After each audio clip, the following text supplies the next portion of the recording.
Injil Yohanes pasal 15 ayat 1 sampai ayat 8 saya akan bacakan buat Bapak Saudara. Akulah pokok anggur yang benar dan Bapakkulah pengusahanya.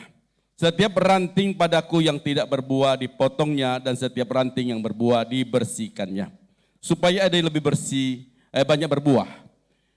Kamu memang sudah bersih karena firman yang telah kukatakan kepadamu. Tinggallah di dalam aku dan aku dalam kamu, sama seperti ranting tidak dapat berbuah dari dirinya sendiri kalau ia tidak tinggal pada pokok anggur. Demikian juga kamu tidak berbuah jikalau kamu tidak tinggal di dalam aku. Akulah pokok anggur dan kamulah ranting-rantingnya. Barang siapa tinggal di dalam aku dan aku dalam dia, ia berbuah banyak, sebab di luar aku kamu tidak dapat berbuat apa-apa. Barang siapa tidak tinggal dalam aku, ia dibuang keluar seperti ranting dan menjadi kering, kemudian dikumpulkan orang dan dicampakkan ke dalam api lalu dibakar. Jikalau kamu tinggal di dalam aku dan firmanku tinggal dalam kamu, mintalah apa saja yang kamu kehendaki dan kamu akan menerimanya. Dalam hal ini Bapakku dipermuliakan, yaitu jika kamu berbuah banyak, dengan demikian kamu adalah murid-muridku. Yang percaya firman Tuhan katakan amin. Tema yang akan saya sampaikan, hidup yang bermanfaat. Apa Bapak Ibu? Hidup yang bermanfaat, hidup yang berguna. Ya. Di ayat yang 2 berkata demikian, setiap ranting padaku yang tidak berbuah, dipotongnya, dan setiap ranting yang berbuah, dibersihkannya supaya ia lebih banyak berbuah. Tuhan memberikan satu analogi kepada kita, ya, bahwa Dia adalah pokok anggur yang benar. Adalah ranting-rantingnya, ya. Ketika ranting itu tidak dibersihkan, ya, dia tidak bisa berbuah. Tetapi kalau ranting itu dibersihkan, dia berbuah banyak. Bagaimana hidup kita ini bisa bermanfaat? Bapak Saudara mau panjang umur? Oh, jawabnya pelan ya. Oh, pengen berangkat kayaknya semua. Bapak Ibu Saudara pengen panjang umur? Semua jawab, yes, iya, saya pengen panjang umur. Kecuali orang yang putus asa. Wah, buat apa hidup? Wah, mati aja.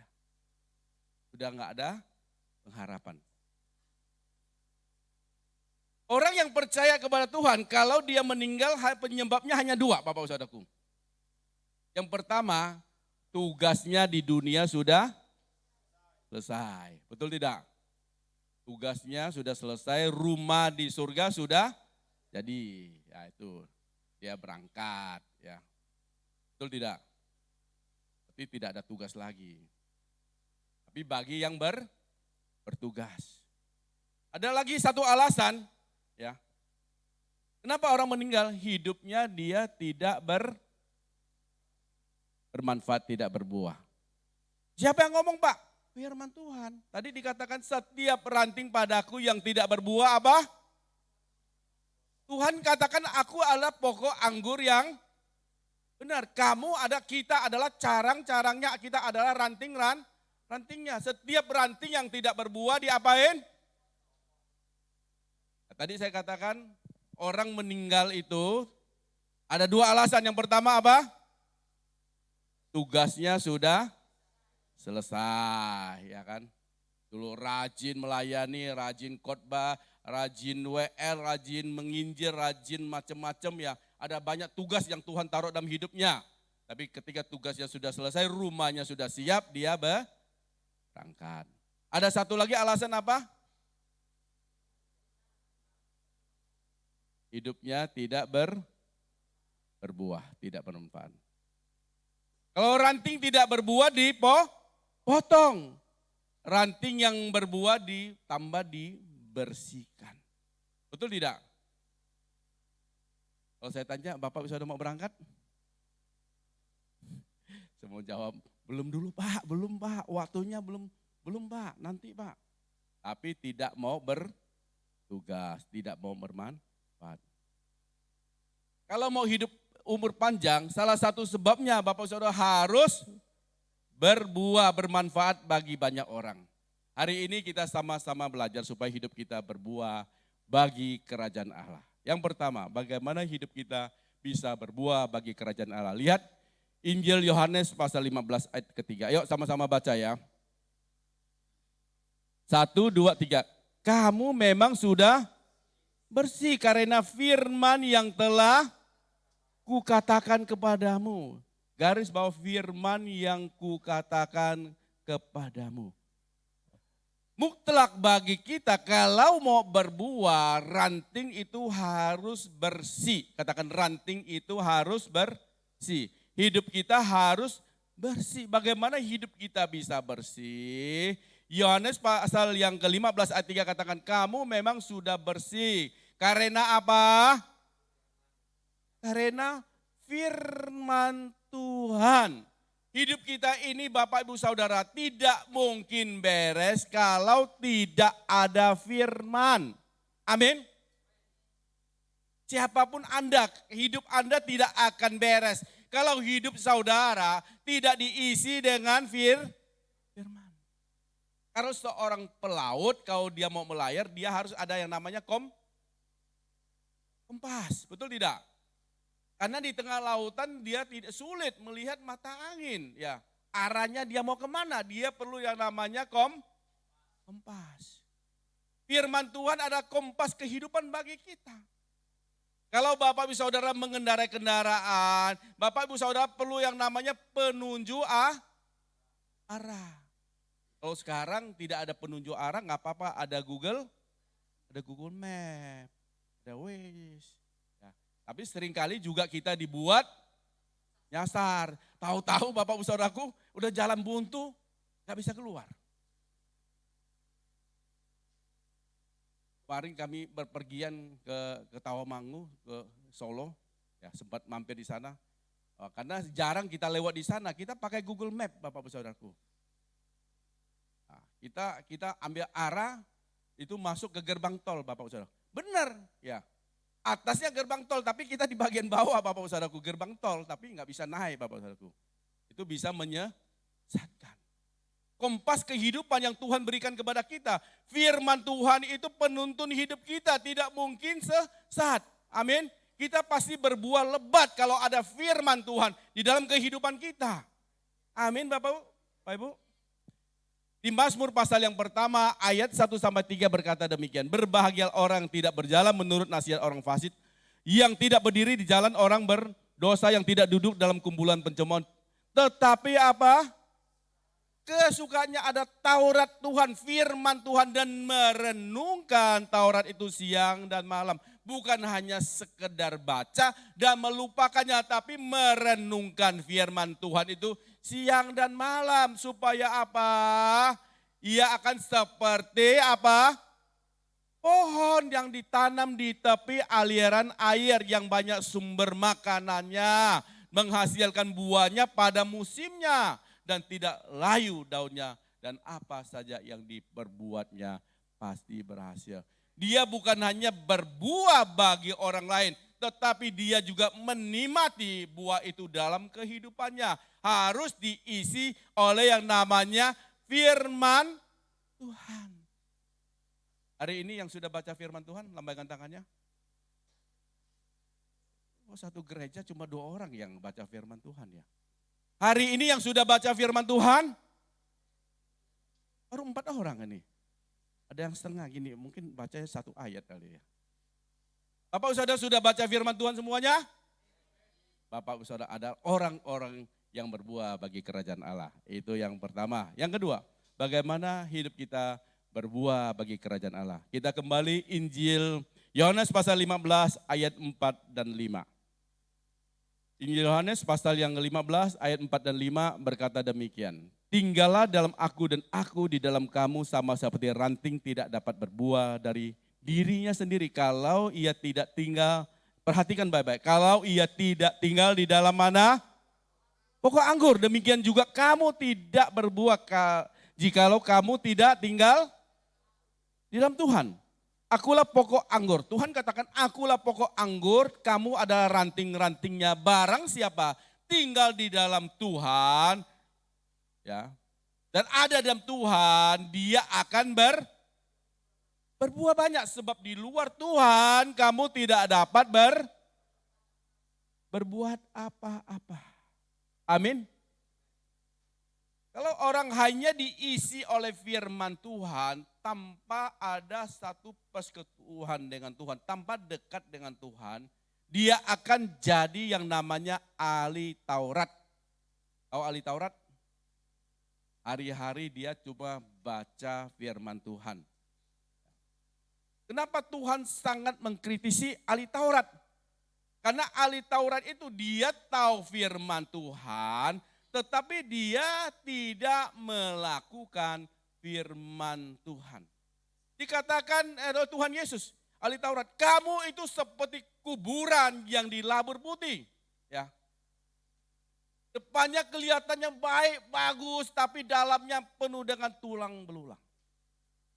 Kalau Bapak Ibu Saudara hanya baca firman Tuhan dan tidak lakukan di dalam kehidupan Bapak Ibu Saudara itu seperti kuburan yang dilabur putih, bagus, megah, tapi dalamnya penuh dengan tulang belulang. Seringkali kita sebagai anak Tuhan, Bapak Ibu Saudara, kita kelihatannya rohani, di gereja dia beribadah dengan kusuk, tapi hidupnya tidak melakukan firman Tuhan dalam kehidupannya. Ia seperti kuburan yang dilabur putih. Kenapa bisa demikian? Karena firman Tuhan, ya, tanpa persekutuan dengan Tuhan, yang ada adalah pengetahuan dalam kehidupannya. Tetapi dia tidak dapat yang namanya kehidupan pribadi dengan Tuhan. Tuhan itu pribadi yang memiliki kehendak dan perasaan. Kalau kita lakukan sesuatu yang tidak baik, Tuhan bahagia atau sedih? Kalau kita tinggal dalam dosa, dia adalah Bapa yang baik, dia bahagia atau sedih?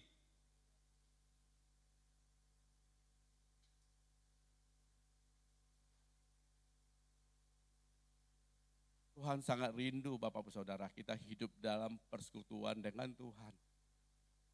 Hidup persekutuan dengan Tuhan itu bukan hanya berbicara, Bapak Ibu Saudara, setiap pagi Bapak Ibu Saudara akan lakukan doa. Doa itu penting, itu menunjukkan Bapak Ibu Saudara mau dekat dengan Tuhan. Tetapi orang yang dekat dengan Tuhan, dia akan melakukan firman Tuhan di dalam seluruh kehidupannya. Baik ada orang maupun tidak ada orang memperhatikan maupun tidak ada orang memperhatikan. Baik ada yang memuji, memuja, mengagumi atau tidak, dia akan tetap melakukan kehendak Tuhan.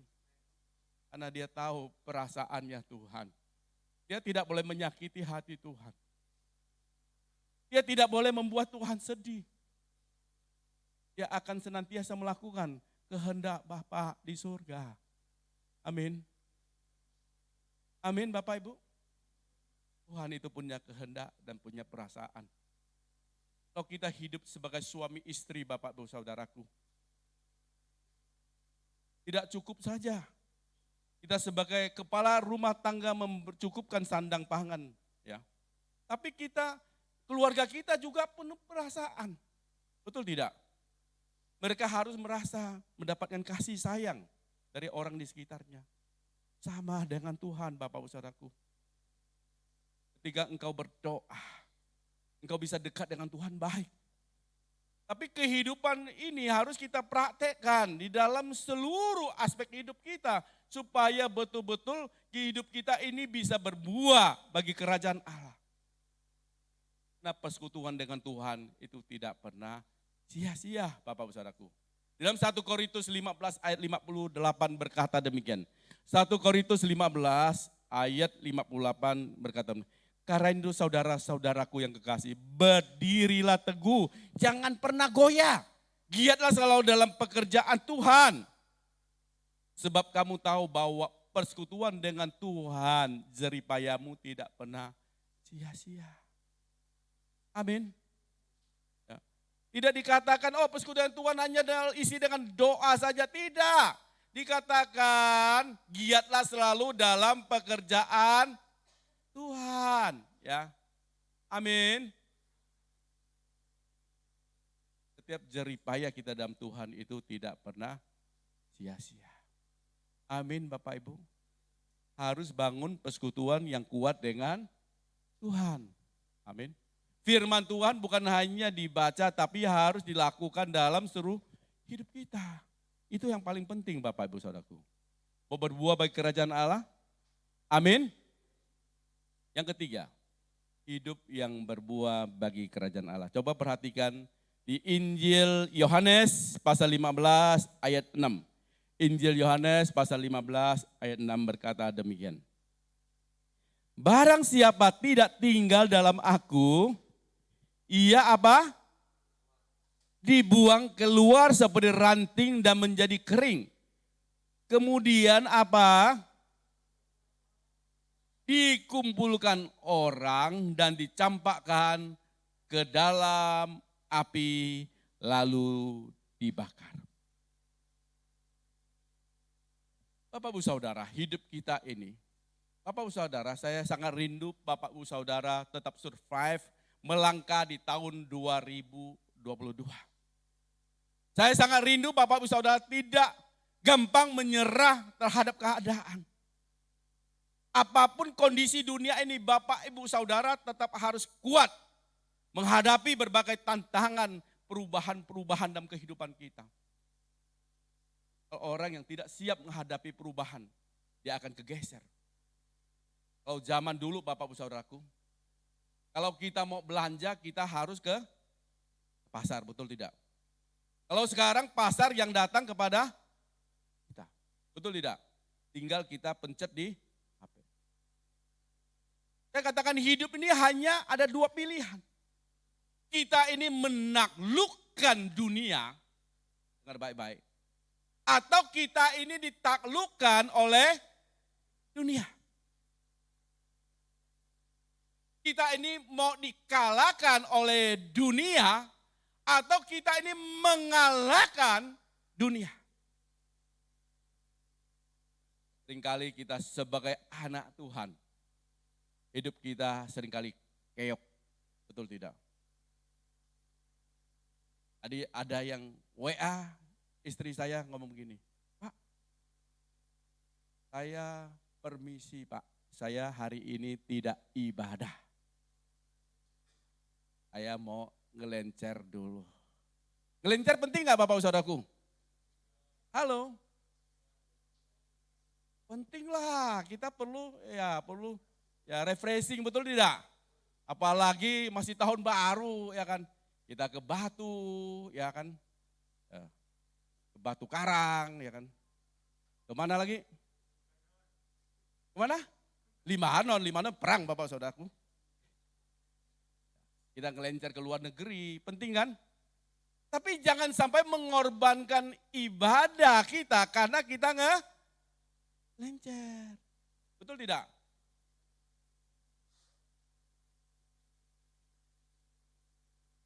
Hidup kita ini mau ditaklukkan oleh dunia atau kita menaklukkan dunia. Kalau Bapak Ibu Saudara hanya punya firman Tuhan dalam hidup Bapak Ibu Saudara. Tanpa saudara dekat dengan Tuhan. Bapak Ibu Saudara itu gampang sekali dikalahkan oleh dunia. Betul tidak? Kalau Bapak Ibu Saudara punya firman Tuhan. Ya. Oke, Bapak Ibu Saudara pergi. Jalan-jalan, ada firman Tuhan dalam pikiran kita, baik ya. Firman Tuhan adalah penuntun hidup kita. Ingat, kalau firman Tuhan Bapak Saudaraku, kalau tidak kita hidupi, firman Tuhan itu hanya sekedar logos dalam kehidupan kita. Kapan firman Tuhan itu bisa bertumbuh dalam hidup kita? Firman Tuhan itu harus menjadi remah. Tuhan itu bukan sesuatu yang abstrak Bapak Saudaraku. Dia punya perasaan, dia punya kehendak Bapak Saudaraku. Ketika kita melakukan kehendaknya Bapak Saudaraku, dia adalah Allah yang sungguh amat hidup dalam hidup kita. Amin Bapak Saudaraku. Amin. Seringkali yang terjadi Bapak Saudaraku, kekristenan kita Bapak Saudaraku, hanyalah kekristenan hanya untuk diri kita sendiri. Tuhan ciptakan kita Bapak Ibu Saudaraku sebagai makhluk sosial, kita harus bermanfaat bagi kerajaan Allah. Harus berbuah. Coba Bapak Saudara perhatikan tadi ayat firman Tuhan yang kita baca. Ayat firman Tuhan yang kita baca ya. Barang siapa tidak tinggal dalam aku, ya, dia dibuang keluar seperti ranting dan menjadi kering. Kemudian dikumpulkan orang dan dicampakkan ke dalam api. Siapa yang buang kita? Siapa yang buang kita? Oh. Coba, bukan Tuhan loh ini loh, coba perhatikan. Barang siapa tidak tinggal dalam aku ini siapa? Tuhan, betul tidak? Ia dibuang keluar seperti ranting dan menjadi kering. Kemudian dikumpulkan siapa? Tadi saya katakan hidup kita hanya ada dua pilihan. Ditaklukkan atau kita menaklukkan dunia. Kita dikalahkan oleh dunia atau kita mengalahkan dunia. Kalau kita kalah terhadap dunia, Bapak Ibu Saudaraku, kita seperti ranting kering, ya Bapak Saudaraku. Ranting kering yang dikumpulkan orang lalu dibuang. Sekarang saya mau tanya Bapak Ibu Saudara, ranting kering atau ranting yang nempel dengan pokok anggur? Halo? Ranting yang nempel dengan pokok anggur ada dua syarat. Dia harus ada firman, betul tidak? Itu firman, itu dibersihkan oleh firman. Yang kedua dia ada persekutuan dengan Tuhan, dekat dengan Tuhan. Betul tidak? Baru dia bukan ranting yang kering. Ranting yang bisa menghasilkan buah. Ya. Kalau kita tidak menghasilkan buah, Bapak Ibu Saudaraku, kita siap-siap dipotong. Kalau dalam diri kita ada firman Tuhan, kalau hidup kita dekat dengan Tuhan, itu sangat baik. Tapi ingat baik-baik Bapak Ibu Saudaraku. Firman yang Bapak Ibu Saudara ada dalam hidup Bapak Ibu Saudaraku. Persekutuan saudara dengan Tuhan yang erat. Hidupnya bukan untuk diri kita sendiri. Harus bermanfaat bagi orang lain. Karena ketika Tuhan menyampaikan firman Tuhan yang pertama di dalam Matius pasal ke-5. Dikatakan kamu adalah terang dunia, kamu adalah garam dunia. Artinya apa? Hidup kita ini harus bermanfaat bagi orang lain. Bagaimana kita bisa berbuah kalau kita hanya berpangku tangan saja? Coba kita lihat satu ayat referensi ya. Di Yakobus pasal yang kedua ayat 18. Yakobus pasal yang kedua ayat 18. Injil Yakobus pasal yang kedua ayat 18 berkata demikian. Tidak mungkin ada orang berkata padamu ada iman dan padaku ada perbuatan. Aku akan menjawab dia, tunjukkan kepadaku imanmu tanpa perbuatan. Oh saya ini orang beriman, saya percaya Yesus, saya nempel dengan Tuhan, saya punya firman Tuhan. Saya orang beriman tapi saya tidak berbuat apa-apa. Orang itu katakan tunjukkan imanmu tanpa perbuatan. Aku akan menunjukkan kepadamu imanku dengan apa? Perbuatanku. Kalau Bapak Ibu Saudara punya firman baik, tapi firman itu bukan untuk diri sendiri. Bapak Ibu Saudara bersekutu dengan Tuhan itu baik, tapi persekutuan dengan Tuhan bukan untuk diri sendiri. Firman itu harus keluar. Harus bergerak. Banyak orang di gereja itu tergerak.